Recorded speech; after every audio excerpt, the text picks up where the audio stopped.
കേരളത്തിലെ 14 ജില്ലാ കേന്ദ്രങ്ങളിലും കേരളത്തിലെ സംയുക്ത അധ്യാപക സമിതിയുടെ നേതൃത്വത്തിൽ കൂട്ട ഉപവാസ സമരവും തിരുവനന്തപുരം വിദ്യാഭ്യാസ ഡയറക്ടർ ജനറലിന്റെ ഓഫീസിന് മുമ്പിൽ സംസ്ഥാന നേതാക്കളുടെയും ഉപവാസം ഇന്ന് നടക്കുകയാണ്. ഈ ഉപവാസ സമരം കേരള സംസ്ഥാനം ഭരിച്ചുകൊണ്ടിരിക്കുന്ന സർക്കാരിന്റെ വികലമായ വിദ്യാഭ്യാസ നയങ്ങളാണ് ഇത്തരമൊരു സമരത്തിലേക്ക് അധ്യാപക സംഘടനകളെ കൊണ്ടെത്തിച്ചത് എന്നുള്ളത് നിസ്തർക്കമായ കാര്യമാണ്. കേരളത്തിൽ നിലനിൽക്കുന്ന പൊതുവിദ്യാഭ്യാസ സമ്പ്രദായത്തെ തകർക്കുക എന്ന ഗൂഢലക്ഷ്യമാണോ സർക്കാരിന് ഇക്കാര്യത്തിൽ ഉള്ളത് എന്ന് സംശയിക്കത്തക്ക വിധമാണ് ഇന്ന് നമ്മുടെ സംസ്ഥാനത്ത് വിദ്യാഭ്യാസ മേഖലയിലെ പ്രവർത്തനങ്ങൾ പോയിക്കൊണ്ടിരിക്കുന്നത്. വിദ്യാഭ്യാസ പ്രവർത്തനങ്ങൾ KER-ന്റെ അടിസ്ഥാനത്തിൽ ആരംഭിച്ച 1959 മുതൽ നിലനിൽക്കുന്ന വിദ്യാഭ്യാസ കലണ്ടർ രൂപീകരണം മതിയായ കൂടിയാലോചനകളിലൂടെയും സംസ്ഥാനത്ത് നിലനിൽക്കുന്ന കീഴ്വഴക്കങ്ങളുടെയും അതുപോലെ തന്നെ കേരളത്തിന്റെ കാലാവസ്ഥയും ഒക്കെ പരിഗണിച്ച് തയ്യാറാക്കിക്കൊണ്ടിരുന്ന വിദ്യാഭ്യാസ കലണ്ടർ ഇന്ന് യാതൊരു മുന്നറിയിപ്പും കൂടാതെ പരിഷ്കരിച്ച് സംസ്ഥാനത്ത് നടപ്പിലാക്കിയിരിക്കുകയാണ് സർക്കാർ. 200 സാധ്യമായ ദിവസങ്ങൾ പരമാവധി ഉണ്ടാവണം എന്നുള്ള നിലയിൽ നിന്ന് മാറി 220 സാധ്യമായ ദിവസങ്ങൾ ഇന്ന് സംസ്ഥാനത്തെ വിദ്യാലയങ്ങളിൽ ഏർപ്പെടുത്തിക്കൊണ്ടുള്ള സർക്കാരിന്റെ ഉത്തരവ് ഈ മേഖലയിൽ വലിയ പ്രതിസന്ധിയും പ്രശ്നങ്ങളുമാണ് സൃഷ്ടിച്ചിരിക്കുന്നത്.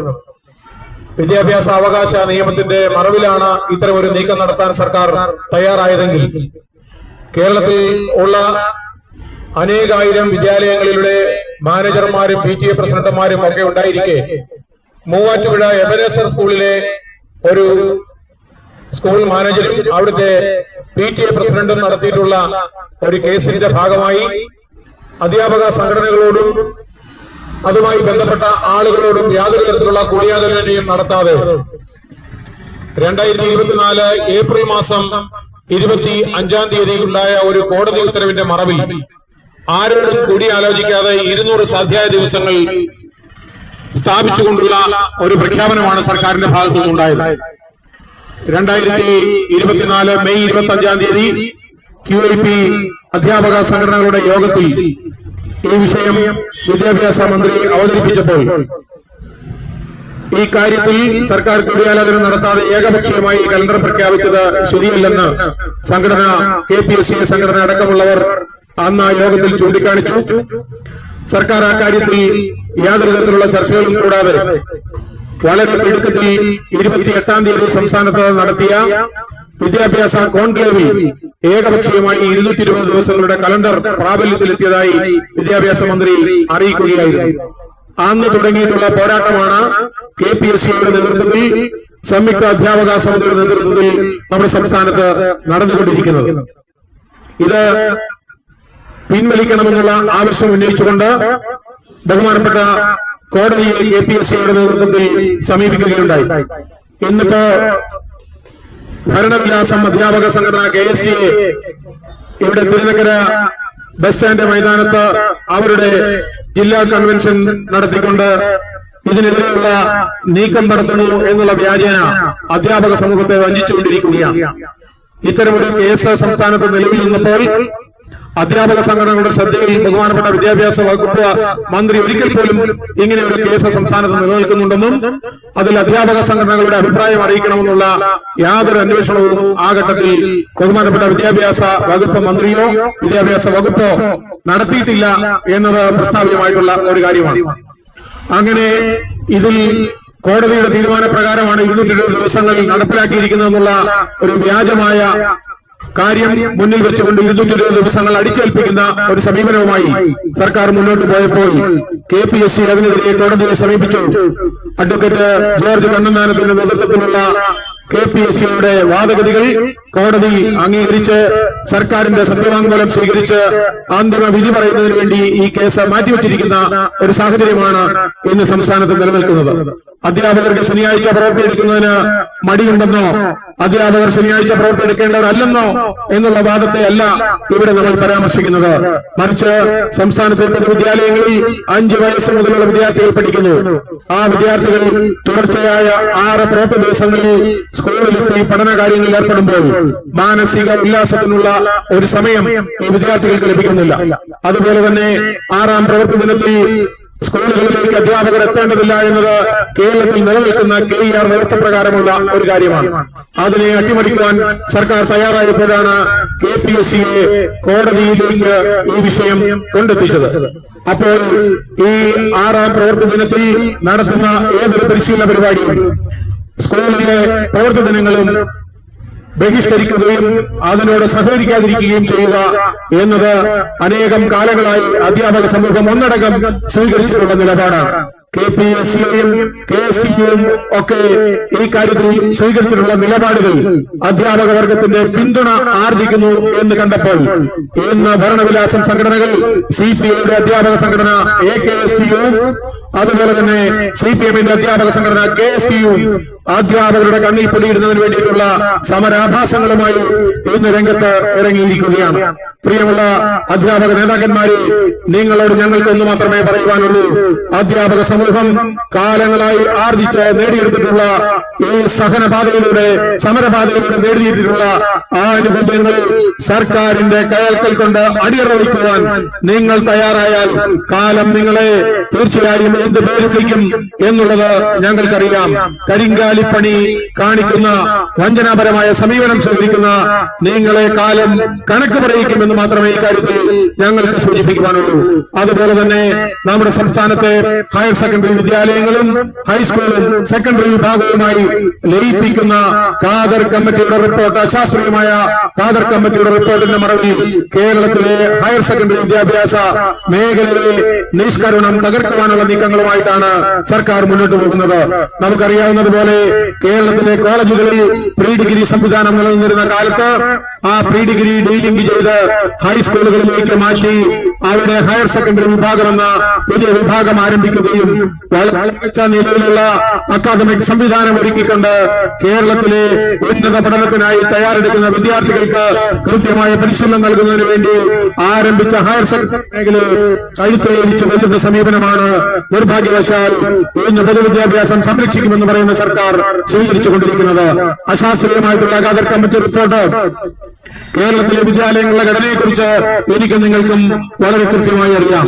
1 മുതൽ 4 വരെ പ്രൈമറി വിഭാഗവും 5 മുതൽ 7 വരെ അപ്പർ പ്രൈമറി വിഭാഗവും 8 മുതൽ 10 വരെ ഹൈസ്കൂൾ വിഭാഗവും 11ഉം 12ഉം ഹയർ സെക്കൻഡറിയുമായിട്ടുള്ള ഒരു ഘടനയാണ് ഇന്ന് നമ്മുടെ സംസ്ഥാനത്ത് നിലനിൽക്കുന്നതെങ്കിൽ അതിനെ യാതൊരു തരം പിന്തുണയ്ക്കുവാൻ കഴിയാത്ത രീതിയിലുള്ള മാറ്റത്തിനാണ് സർക്കാർ തയ്യാറായിരിക്കുന്നത്. വിദ്യാഭ്യാസ അവകാശ നിയമത്തിൽ 1 മുതൽ 5 വരെയുള്ള കാലയളവ് പ്രൈമറി വിഭാഗമായി പരിഗണിക്കുന്നെങ്കിൽ 6 മുതൽ 8 വരെ അപ്പർ പ്രൈമറി വിഭാഗമായി പരിഗണിക്കുന്നെങ്കിൽ 9 മുതൽ 12 വരെ ഹയർ സെക്കൻഡറി വിഭാഗമായി പരിഗണിക്കുന്നെങ്കിൽ അത്തരത്തിൽ ഘടനാപരമായ മാറ്റം ഈ കേരളത്തിലെ ഏത് സ്കൂളിലാണ് സർക്കാർ നടപ്പിലാക്കിയിട്ടുള്ളത്? അങ്ങനെ നടപ്പിലാക്കുന്നതിന് KERൽ മാറ്റങ്ങൾ വരുത്തണം. ഘടനാപരമായി സർക്കാരിന്റെ സ്കൂളുകളുടെ വികേന്ദ്രീകരണത്തിൽ മാറ്റമുണ്ടാവണം. അതൊന്നും ചെയ്യാതെ കേവലം KSTയുടെ പ്രവൃത്തികൾ പടച്ചുണ്ടാക്കിയ ഖാദർ കമ്മിറ്റി റിപ്പോർട്ടിന്റെ മറവിൽ ഇത്തരമൊരു നീക്കം ഇന്ന് നമ്മുടെ സംസ്ഥാനത്ത് സർക്കാർ നടപ്പിലാക്കിക്കൊണ്ടിരിക്കുമ്പോൾ അത് നമ്മുടെ ഹയർ സെക്കൻഡറി മേഖലയെ തകർക്കും എന്ന് മാത്രമല്ല ഹൈസ്കൂളുകളുടെ പ്രവർത്തനത്തെയും സാരമായി ബാധിക്കുവാൻ പോവുകയാണ്. പോസ്റ്റ് ഗ്രാജുവേഷൻ നേടിയിട്ടുള്ള അധ്യാപകർ മാത്രമേ ഇനി ഹയർ സെക്കൻഡറി മേഖലയിൽ ഉണ്ടാകും എന്ന് നിഷ്കർഷിക്കുമ്പോൾ ഇപ്പോൾ ഈ മേഖലയിൽ പ്രവൃത്തിയെടുക്കുന്ന അധ്യാപകരുടെ ജോലി നഷ്ടപ്പെടുന്ന ആ കാര്യത്തെ എന്തുകൊണ്ടാണ് ഗൗരവകരമായി ഈ സർക്കാർ പരിഗണിക്കാത്തത് എന്നിവർ വിശദീകരിക്കേണ്ടതുണ്ട്. പൊതുവിദ്യാഭ്യാസ മേഖലയെ ഈ പ്രകാരം തകർക്കുവാനായിട്ടുള്ള നീക്കങ്ങളുമായി ഈ ഖാദർ കമ്മിറ്റി റിപ്പോർട്ട് സംസ്ഥാനത്ത് നടപ്പിലാക്കിയാൽ അത് നമ്മുടെ പൊതുവിദ്യാഭ്യാസത്തിന്റെ ഗുണമേന്മ നഷ്ടപ്പെടുത്തുകയും അതുപോലെ തന്നെ അവിടെ നിലനിൽക്കുന്ന സമ്പ്രദായങ്ങൾ അവസാനിക്കുകയും അനേകം അധ്യാപകർക്ക് ജോലി നഷ്ടപ്പെടുകയും ചെയ്യുന്ന സ്ഥിതിവിശേഷം നമ്മുടെ സംസ്ഥാനത്തുണ്ടാകും എന്നുള്ള കാര്യത്തിലും യാതൊരു തർക്കവുമില്ല. അതുകൊണ്ടാണ് KPSC അടക്കമുള്ള സംയുക്ത അധ്യാപക സമിതിയിലെ അംഗസംഘടനകൾ ഈ വിഷയത്തിൽ സർക്കാർ മാറ്റമുണ്ടാക്കണമെന്ന് ആവശ്യപ്പെട്ടുകൊണ്ട് ഇരിക്കുന്നത്. കേരളത്തിന്റെ വിദ്യാഭ്യാസ ചരിത്രത്തിൽ എനിക്ക് തോന്നുന്നത് ഇതേപോലെ അധപ്പതിച്ച ഒരു കാലഘട്ടം ഉണ്ടായിട്ടില്ല. കുത്തഴിഞ്ഞ വിദ്യാഭ്യാസ പരിഷ്കാരമാണ് ഈ ഗവൺമെന്റ് നടത്തിയിട്ടുള്ളതും നടപ്പാക്കിക്കൊണ്ടിരിക്കുന്നത്. ഇപ്പോൾ ഇവര് ഒരു സമരവുമായി രംഗത്ത് വന്നിരിക്കുകയാണ്.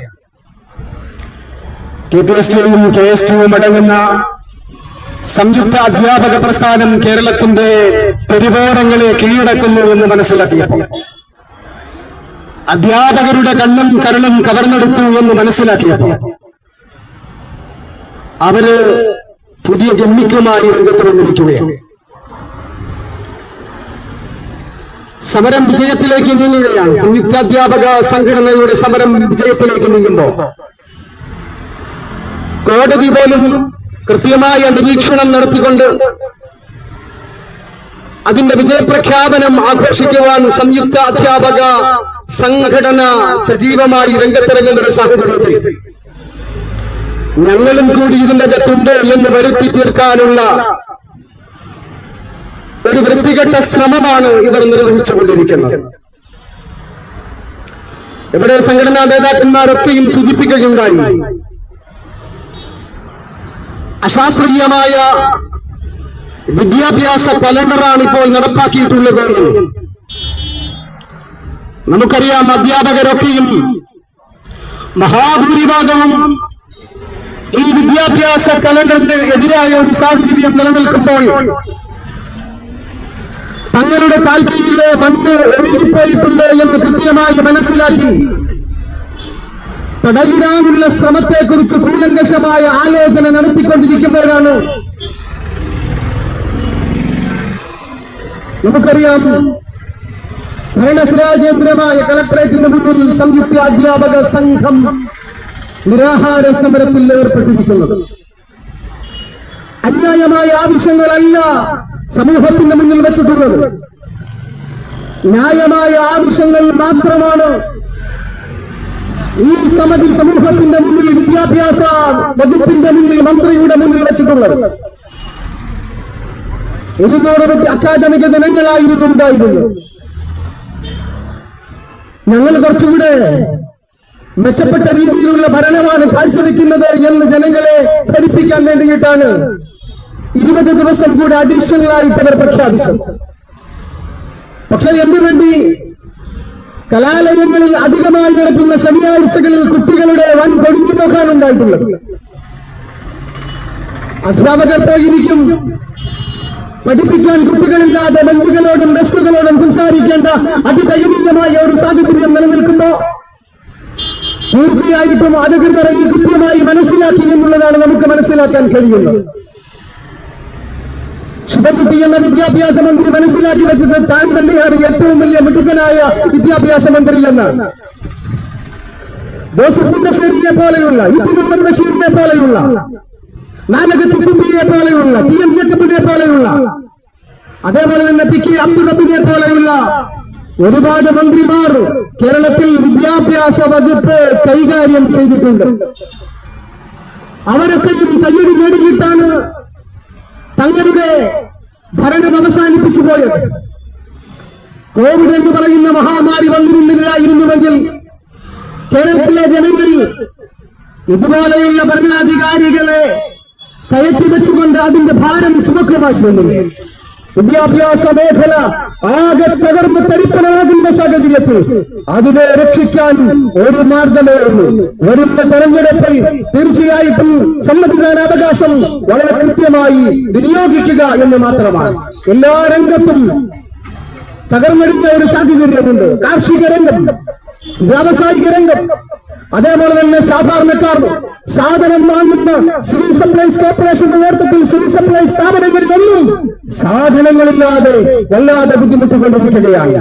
നമ്മളെ പ്രാഥമിക രംഗത്ത് മാത്രം ഒതുക്കി പറയേണ്ടവരല്ല, സർവ്വരംഗങ്ങളും തകർന്നിടുന്ന സാഹചര്യത്തിൽ ഈ ഉപവാസ സമരം എന്തുകൊണ്ടും പ്രസക്തമാണ് എന്ന് മാത്രം സൂചിപ്പിച്ചുകൊണ്ട് എന്റെ എളിയ വാക്കുകൾ ഞാൻ ഉപസംഹരിക്കുകയാണ്. ഈ സമരം ഐതിഹാസികമായ വിജയം കണ്ടിട്ട് മാത്രമേ അവസാനിപ്പിക്കുകയുള്ളൂ. അത് വിജയത്തിലേക്ക് എത്തും എന്ന കാര്യത്തിൽ തർക്കവുമില്ല. 1000 ഭൗമ്യം നേർന്നുകൊണ്ട് എന്റെ ഹ്രസ്വമായ വാക്കുകൾ ഞാൻ ഉപസംഹരിക്കുന്നു. നന്ദി, നമസ്കാരം. ജയ് സംയുക്ത അധ്യാപക സമിതി. ശാസ്ത്രീയമായ വിദ്യാഭ്യാസ കലണ്ടർ പുനഃപരിശോധിക്കുക, ഹൈസ്കൂൾ ഹയർ സെക്കൻഡറി ലയനം ഏകീകരണ നടപടികൾ പിൻവലിക്കുക, പൊതുവിദ്യാഭ്യാസ മേഖലയെ തകർക്കുന്ന സർക്കാർ നയങ്ങൾ തിരുത്തുക, കുടിശ്ശികയായ ക്ഷാമബത്ത ശമ്പള പരിഷ്കരണ കുടിശ്ശിക അനുവദിക്കുക, NPS പങ്കാളിത്ത പെൻഷൻ പദ്ധതി പിൻവലിക്കുക തുടങ്ങിയ വിവിധ ആവശ്യങ്ങൾ ഉന്നയിച്ചുകൊണ്ടുള്ള ഒരു കൂട്ട ഉപവാസ സമരമാണ് നമ്മളിവിടെ ആസൂത്രണം ചെയ്തിരിക്കുന്നത്. തീർച്ചയായിട്ടും ഗാന്ധിജിയും ഇന്ത്യൻ നാഷണൽ കോൺഗ്രസും നേതൃത്വം കൊടുത്ത പ്രസ്ഥാനങ്ങളിലൂടെ കടന്നു പോകുമ്പോൾ തീർച്ചയായിട്ടും സമരമാർഗങ്ങളിലൂടെയും അതോടൊപ്പം തന്നെ നിയമമാർഗങ്ങളിലൂടെയും പൊതുവിദ്യാഭ്യാസ മേഖലയെ സംരക്ഷിക്കുമെന്ന് പ്രഖ്യാപിച്ചുകൊണ്ടാണ് സംയുക്ത സമിതിയുടെ നേതൃത്വത്തിൽ ഒരു സമര പരിപാടികൾ സംഘടിപ്പിച്ചിരിക്കുന്നത് എന്നുള്ള കാര്യത്തിൽ യാതൊരു സംശയമില്ല. നമുക്കറിയാം, 1959 മുതൽ പൊതുവിദ്യാഭ്യാസ രംഗത്ത് നാളെ ഇതുവരെ 200 പ്രവൃത്തി ദിനമായിട്ടാണ് സർക്കാർ മുന്നോട്ട് പോയിക്കൊണ്ടിരുന്നത്. കഴിഞ്ഞ വർഷം എറണാകുളം ജില്ലയിൽ ഏതോ മാനേജരോ ഓരോ PTA പ്രസിഡന്റോ ഹൈക്കോടതിയിൽ ഒരു കേസ് കൊടുത്തു എന്നതിന്റെ അടിസ്ഥാനത്തിലാണ് ഈ വർഷം മുതൽ 220 പ്രവൃത്തി ദിനമാക്കിക്കൊണ്ട് സർക്കാർ ഓർഡർ ഇറക്കിയിരിക്കുന്നത്. തീർച്ചയായും ഒരു മാനേജരോ ഒരു PTA പ്രസിഡന്റോ അല്ല കേരളത്തിലുള്ളത് എന്നുള്ള കാര്യം നമുക്ക് എല്ലാവർക്കും അറിയാവുന്ന കാര്യമാണ്. ഒരു മാനേജർ കേസ് കൊടുത്തതിന്റെ അടിസ്ഥാനത്തിൽ ഒരു വാദം പോലും കേൾക്കാതെ ആണ് സർക്കാർ ഇത് ഒരു വിദ്യാഭ്യാസ കലണ്ടർ പുറത്ത് ഇറക്കിയിരിക്കുന്നത്. തീർച്ചയായിട്ടും അധ്യാപക സമിതിയുടെ നേതൃത്വത്തിൽ കോടതിയിൽ കേസിന് പോവുകയും തീർച്ചയായിട്ടും അടുത്ത ആഴ്ചയിൽ അതിനെന്തായാലും സർക്കാരിനെതിരായ ഒരു വിധി ഉണ്ടാകും എന്നുള്ള കാര്യത്തിൽ യാതൊരു സംശയമില്ല. നിലവിൽ അതിന്റെ വാദം പൂർത്തിയായി, ഇനി വിധി പ്രഖ്യാപിച്ചാൽ മാത്രം തീർച്ചയായിട്ടും സർക്കാർ അവിടെ പരാജയപ്പെടും എന്നുള്ള കാര്യത്തിൽ യാതൊരു സംശയവുമില്ല. നമ്മളെ സംബന്ധിച്ചിടത്തോളം നമ്മൾ ഇതുമായി ബന്ധപ്പെട്ട ഇതുവരെ 4 സമര പരിപാടികൾ നമ്മൾ കഴിഞ്ഞു. KPSTയും അതോടൊപ്പം തന്നെ സംയുക്ത അധ്യാപക സമര സമിതിയും ഇന്ന് ജില്ലാ കേന്ദ്രങ്ങളിൽ ഇത്ര പരിപാടികൾ സംഘടിപ്പിക്കുന്നതോടൊപ്പം തന്നെ നമ്മുടെ സാധാരണ പ്രവർത്തകര് വിദ്യാലയങ്ങളിൽ നിന്ന് ബാഡ്ജ് കുത്തിക്കൊണ്ടാണ് വിദ്യാലയങ്ങളിൽ ചെല്ലുക. തീർച്ചയായിട്ടും സംയുക്ത സമര സമിതി ഇറങ്ങിയ ഒരു സമര പരിപാടികൾ പോലും ഇന്നേ വരെ പരാജയപ്പെട്ടിട്ടില്ല. തീർച്ചയായിട്ടും പരാജയപ്പെടുന്ന ഒരു സാഹചര്യം ഉണ്ടാകില്ല എന്നുള്ള കാര്യത്തിൽ യാതൊരു സംശയവും. നമുക്കറിയാം, പൊതുവിദ്യാഭ്യാസ മേഖലയിലെ ആ കലണ്ടർ ജൂൺ മാസത്തിൽ തന്നെ തകിടം മറിച്ചു എന്നുള്ള കാര്യത്തിൽ യാതൊരു സംശയവുമില്ല. 29-ാം തീയതിയിലെ ക്ലസ്റ്റർ പരിശീലനം ജൂൺ 15-നായിരുന്നു വിദ്യാഭ്യാസ കലണ്ടർ പ്രകാരമുള്ള ക്ലസ്റ്റർ പരിശീലനം വെച്ചിരുന്നത്. നമുക്കറിയാം, 29-ാം തീയതി KPSTയുടെ നേതൃത്വത്തിൽ എല്ലാ DD ഓഫീസുകളിലേക്കും മാർച്ച് പ്രഖ്യാപിച്ച് ജൂൺ മാസം കലണ്ടർ പുറത്തിറക്കിയപ്പോൾ, നമ്മുടെ പ്രവർത്തന കലണ്ടർ പുറത്തിറക്കിയപ്പോൾ അവർ ക്ലസ്റ്റർ പരിശീലനം 29-ാം തീയതിയിലേക്ക് മാറ്റിവെക്കുകയും നമ്മളെ ഓലപ്പാമ്പ് കാട്ടി പേടിപ്പിക്കുന്ന ഒരു സമീപന രീതിയാണ് സർക്കാർ എടുത്തത്. തീർച്ചയായിട്ടും വാറോലകൾ നമ്മളെ കാറ്റിൽ കത്തിച്ച് പാരമ്പര്യമുള്ള ഒരു സംഘടന, ഒരു സംയുക്ത സമിതി എന്നതിന്റെ അടിസ്ഥാനത്തിൽ തീർച്ചയായിട്ടും നമ്മൾ ആ ക്ലസ്റ്റർ ബഹിഷ്കരിച്ച് ആ സമര പരിപാടികൾ നമ്മൾ വിജയിച്ചു. നമുക്കറിയാം, ഈ മാസം ഇന്നായിരുന്നു ക്ലസ്റ്റർ പരിശീലനം നടക്കേണ്ടത്. ആ പരിശീലന പരിപാടിയാണ് ഭരണപക്ഷ സംഘടനയുടെ തോന്നിവാസ ആഭാസ സ്ഥലങ്ങൾക്ക് കൂട്ടു നിൽക്കുവാൻ വേണ്ടി അന്ന് അവർ ഇന്ന് ഇവിടെ സമരം നടത്തുന്നുണ്ട്. അതാണ് കഴിഞ്ഞ 20-ാം തീയതി നടത്തിയ പരിശീലന പരിപാടി. എന്തായിരുന്നു ക്ലസ്റ്റർ പരിശീലന പരിപാടികൾ നടന്നതെന്നുള്ളതൊക്കെ നമുക്ക് വളരെ കൃത്യത, യാതൊരു ആസൂത്രണ പ്ലാനിങ്ങും. അപ്പൊ തങ്ങളുടെ ഇംഗിതത്തിന് വഴങ്ങിയുള്ള ഒരു പരിശീലന പരിപാടിയായിട്ട് ഈ പ്രശ്ന പരിഷ്കരണത്തെ മാറ്റിയിരിക്കുക എന്നുള്ള കാര്യത്തിൽ യാതൊരു സംശയവും. എന്തായാലും ഇത്തരം നടപടിക്രമങ്ങൾക്കെതിരെ സംയുക്ത സമര സമിതിയുടെ നേതൃത്വത്തിൽ ശക്തമായ സമര പരിപാടികളുമായിട്ട് മുന്നോട്ട് പോകുമെന്നുള്ള കാര്യത്തിൽ യാതൊരു സംശയവും. അടുത്തായിട്ട് നമ്മുടെ ഹയർ സെക്കൻഡറി ഹൈസ്കൂൾ മേഖലയുടെ ഏകീകരണം നടപ്പിലാക്കുന്നത് നമുക്കറിയാം. ആദ്യമായിട്ട് ഇതിന്റെ ആശയം കൊണ്ടത് 1982-87 കാലഘട്ടത്തിൽ കെ കരുണാകരൻ മുഖ്യമന്ത്രിയായിരുന്നപ്പോഴാണ് കോളേജുകളിൽ നിന്ന് പ്രീ ഡിഗ്രി വേർപെടുത്തണം എന്നുള്ള ആശയം ആദ്യമായിട്ട് അവതരിപ്പിച്ചത്. അന്നത്തെ ഏറ്റവും പ്രഗത്ഭനായ വിദ്യാഭ്യാസ മന്ത്രിയായിരുന്നു ടി.എം. ജേക്കബ്. ആ കാലഘട്ടത്തിലാണ് ഇതുമായി ബന്ധപ്പെട്ട ചർച്ചകൾ നടന്നപ്പോൾ ഇപ്പോഴത്തെ ഭരണപക്ഷ സംഘടനയുടെ ആൾക്കാരെ കോളേജ് തല്ലി തകർത്ത ഒരു കാലഘട്ടം ഉണ്ടായിരുന്നു. തീർച്ചയായിട്ടും അതിനെ അതിജീവിച്ചുകൊണ്ട് 90കളിൽ പരീക്ഷണ അടിസ്ഥാനത്തിൽ ഹയർ സെക്കൻഡറി മേഖലകൾ കോളേജിൽ നിന്ന് ഫ്രീ ഡിഗ്രി വേർപെടുത്തുന്ന ഒരു പരീക്ഷണ അടിസ്ഥാനത്തിൽ നടന്നു. അതിനുശേഷം 2000-ഓടുകൂടിയാണ് കേരളത്തിലെ എല്ലാ പൊതുവിദ്യാഭ്യാസ മേഖലയിലും ഹയർ സെക്കൻഡറി വിദ്യാലയങ്ങൾ ഉണ്ടായത്. തീർച്ചയായിട്ടും അതിലുമുണ്ടായിരുന്ന സേവന വേതന വ്യവസ്ഥകളിലൊക്കെ കോളേജിൽ പഠിപ്പിക്കുന്ന അധ്യാപകർക്ക് ആകർഷകമായ ഒരു ശമ്പളം ലഭിക്കുന്നതിന് വേണ്ടി ഹൈസ്കൂളിനേക്കാളും ഉയർന്ന ആനുകൂല്യം ലഭിക്കുന്നതിന് വേണ്ടി ആ രീതിയിലുള്ള ഒരു സേവന പരിഷ്കരണമൊക്കെ ഉണ്ടായി. ഇങ്ങനെയൊക്കെ ആ മേഖലയിൽ ബാലാരിഷ്ടതകൾ നിലനിൽക്കുമ്പോഴാണ് ഡോക്ടർ ഖാദറിനെ ഒരു ഇതിന്റെ കമ്മീഷനായിട്ട് വയ്ക്കുകയും 2017 കമ്മീഷനായിട്ട് വയ്ക്കുകയും 2018-19 എനിക്ക് തോന്നുന്ന റിപ്പോർട്ട് സമർപ്പിക്കുകയൊക്കെ ചെയ്തു. 2022 നിയമം പാസ്സാക്കുകയൊക്കെ ചെയ്തു. 2 ഘട്ടങ്ങളിലായിട്ടാണ് ഭരണപരമായ ഹയർ സെക്കൻഡറി മേഖലയിലെ മാറ്റങ്ങൾ നടപ്പിലാക്കുവാൻ സർക്കാർ ഇപ്പോൾ ഉദ്ദേശിച്ചുകൊണ്ടിരിക്കുന്നത്. തീർച്ചയായിട്ടും നമുക്കറിയാം, ഇന്ന് നമ്മുടെ ചുറ്റുപാടുമുള്ള മുഴുവൻ വിദ്യാർത്ഥികളും വിദേശ രാജ്യങ്ങളിലേക്ക് കയറി പോവുക. നാട്ടിൽ SLC കഴിഞ്ഞ ഒരു കുട്ടികളെ പോലും കിട്ടാൻ നമ്മുടെ വീട്ടിലെ വിദ്യാലയത്തിലോ ഇല്ലാത്ത ഒരു സാഹചര്യത്തിലൂടെയാണ് നമ്മൾ കടന്നുപോയിക്കൊണ്ടിരിക്കുന്നത്. ഈ ഖാദർ കമ്മിറ്റി റിപ്പോർട്ടിൽ അഖിലേന്ത്യാ തലത്തിൽ നടക്കുന്ന ഒരു പരീക്ഷാ ക്രമീകരണങ്ങളെ കുറിച്ച് യാതൊന്നും പ്രതിപാദിക്കുന്നില്ല എന്നുള്ളതാണ് ഏറ്റവും ദുഃഖകരമായ വസ്തുത. അതോടൊപ്പം തന്നെ സെക്രട്ടറി ലൈബ്രറി മേഖല ഡയറക്ടർ ക്രമീകരണവുമായി ബന്ധപ്പെട്ട് ഇതിനെക്കുറിച്ച് പരാമർശിച്ചില്ല. പിന്നെ 5 കോമ്പിനേഷൻ സബ്ജക്റ്റുകൾ എയ്ഡഡ് മേഖലയിൽ ഇത് യാതൊരു കാരണവശാലും നടപ്പാക്കാൻ പറ്റാത്ത ഒരു സ്ഥിതിവിശേഷമാണ്. അധ്യാപകരുടെ ആനുകൂല്യത്തെ കുറിച്ച് ഇതിൽ ഒന്നും പ്രതിപാദിക്കുന്നില്ല എന്നുള്ളത് ഏറ്റവും ദുഃഖകരമായ. നമുക്കറിയാം, കഴിഞ്ഞ 4 വർഷക്കാലമായിട്ട് സംസ്ഥാനത്തെ സിവിൽ സർവീസ് മേഖലയിലും അധ്യാപകർക്ക് 1% പോലും DA കുടിശ്ശിക ഇല്ലാതെ വിതരണം ചെയ്യാം. അതായത് നിലവിൽ 2% നമുക്ക് നൽകി, ഇപ്പോൾ 19% DA കുടിശ്ശികയായിട്ട് നിൽക്കുന്നത്. സംഘടനയുടെ നേതാക്കന്മാരായിട്ടുള്ള ആൾക്കാർ മാത്രമാണ് ഇന്നത്തെ ഉപവാസ സമരത്തിൽ പങ്കെടുക്കുക. ഇത് ഞാൻ ആദ്യം സൂചിപ്പിച്ചതുപോലെ ഒരു ധർമ്മസമരമാണ്. കാരണം കേരളത്തിലെ പൊതുവിദ്യാഭ്യാസ മേഖലയെ മുച്ചോട് മുടിക്കുന്നതിന് വേണ്ടിയിട്ടുള്ള നയങ്ങളുമായിട്ട് പോകുന്ന ഒരു സർക്കാരിനെതിരെ കേരളത്തിലെ മുഴുവൻ ജനങ്ങൾക്കും വേണ്ടിയിട്ട് നമ്മൾ ഏറ്റെടുത്തിരിക്കുന്ന ഒരു സമരമാണ് ഇത്. ഈ പൊതുവിദ്യാഭ്യാസ മേഖലയുടെ ശാക്തീകരണത്തിന് വേണ്ടിയിട്ട് എന്ന പേരിൽ മുൻ സർക്കാരുകൾ നടത്തിയിട്ടുള്ള മുഴുവൻ നയങ്ങളെയും തിരുത്തുന്ന ഒരു പോളിസിയുമായിട്ട് പോകുന്ന ഒരു സർക്കാരാണ് നമ്മുടെ മുമ്പിലുള്ളത്.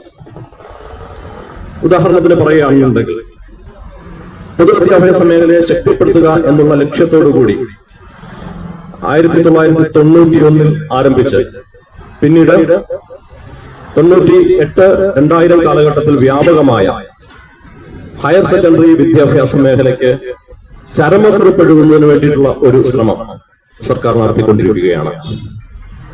നമ്മൾക്ക് ചരിത്രം പരിശോധിക്കുകയാണെന്നുണ്ടെങ്കിൽ പൊതുവിദ്യാഭ്യാസ മേഖല ശക്തിപ്പെട്ടത് പ്രീ ഡിഗ്രി ഡീലിംഗിന് ശേഷമാണ്. പ്രീ ഡിഗ്രി ഡീലിംഗിന് വന്നതിനു ശേഷം പൊതുവിദ്യാലയങ്ങൾ കുട്ടികളാൽ നിറയപ്പെട്ടു. പൂട്ടാനിരുന്ന പല സ്കൂളുകളും കുട്ടികളുടെ ആരവങ്ങൾ ഉയർന്ന് സമൃദ്ധമായിട്ട് മാറി. നമുക്കറിയാം, കേരളത്തിലെമ്പാടുമുള്ള പല വിദ്യാലയങ്ങളിലും കുട്ടികൾ നിറഞ്ഞത് ഹയർ സെക്കൻഡറി അതാത് സ്കൂളുകളിൽ അനുവദിക്കപ്പെട്ടതിനു ശേഷമാണ്. അതിനുശേഷം പൊതുവിദ്യാലയങ്ങൾ കൂടുതൽ ശബ്ദമായി മാറിയത് കോവിഡ് കാലഘട്ടത്തിലാണ്. ഈ കാലഘട്ടത്തിനു ശേഷം സ്കൂളുകളിൽ ഡിവിഷനുകൾ ധാരാളം ഉണ്ടാവുകയും പുതിയ അധ്യാപകർ നിയമിക്കപ്പെടുകയും ചെയ്തു. എന്നാൽ 2016 മുതൽ സർക്കാർ ഈ മേഖലയിൽ നിന്നും, പൊതുവിദ്യാഭ്യാസ മേഖലയിൽ നിന്നും തന്ത്രപരമായി പിന്മാറുന്നതിന് വേണ്ടിയിട്ടുള്ള ശ്രമങ്ങൾ നടത്തിക്കൊണ്ടിരിക്കുകയാണ്.